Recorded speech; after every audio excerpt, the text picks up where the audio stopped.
If you're moving from Google Chrome to Vivaldi, you can easily transfer your bookmarks, passwords, history, and other data using Vivaldi's built-in import tool.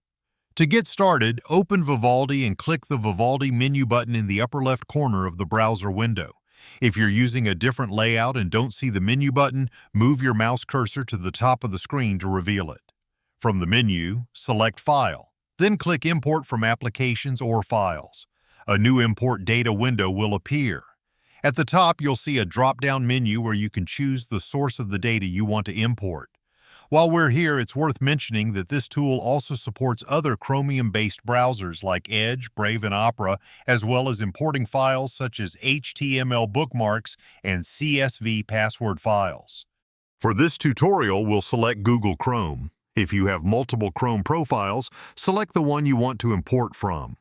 Once you've selected the Chrome profile, Vivaldi will display the available data that can be imported.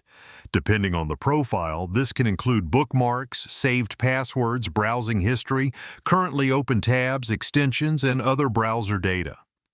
Choose the items you'd like to transfer. If you're completely switching from Chrome to Vivaldi, you can leave everything selected. If you only need certain information, such as bookmarks or passwords, simply select those items instead. When you're ready, click Start Import. Vivaldi will begin copying the selected data from Chrome. The process is usually quite fast, though it may take a little longer if you're importing a large amount of data. Once the import is complete, your Chrome data will be available directly inside Vivaldi. Your bookmarks will appear in the Bookmark Manager, your browsing history will be accessible in the History panel, and any imported passwords can be used immediately when signing into websites.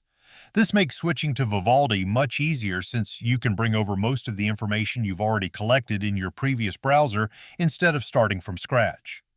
That's it. Your Chrome data is now available in Vivaldi, making the switch quick and easy. If you found this guide useful, consider liking the video and subscribing for more Vivaldi tutorials and tips. Thanks for watching.